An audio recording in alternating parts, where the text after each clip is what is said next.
সেই রৌদ্রের মধ্যে ভিডিও করতে কার না ভালো লাগে না?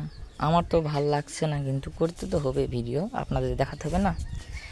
আমার কাছে পর্তুলিকার কিছু ভ্যারাইটি আছে, আবার কিছু ফুটেছে কিছু ফোটেনি। সাদাটা আজকে ফোটেনি এবং ভেরিগেটের অনেকগুলোই ফুটেছে বা অনেকগুলো ফোটেনি, এগুলোও ফুটেছে আজকে।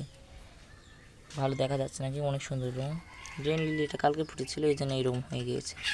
রেন লিলি রোদের মধ্যে ফুল দিয়ে যাচ্ছে, এটা আরও করে এসেছে। এই রোদের মধ্যে ফুল দিয়ে যাচ্ছে। কাঠগোলাপের স্টিকটা অনেক বড় হয়েছে, ফুল ধরলে অবশ্যই দেখাবো। এবং এখান থেকে 3টা ডাল বাড়াবে, 3টা ডাল থেকে একটা ডাল কেটে আমি চারা বানাবো আর একটা ডাল আমি রেখে দিব। এখানে সব চারা, আমি চারাই বেশি করছি, কারণ 2026 সালে থেকে আমি সেল শুরু করব, অনলাইনে অফলাইনে সব দিক দিয়ে। জবা, ট্রপিক্যাল জবা, নর্মাল পুনে ভ্যারাইটির এগুলো জবা, এবং কিছু বিভিন্ন ধরনের চন্দ্রমল্লিকা, পাতাবাহার, ইনডোর প্লান্ট এরকম। তারপর পর্তুলিকা, রেইন লিলি তো বিশেষ করে বিক্রি করব। এইরকম ধরনের জিনিসগুলো আমার কাছে পেয়ে যাবেন।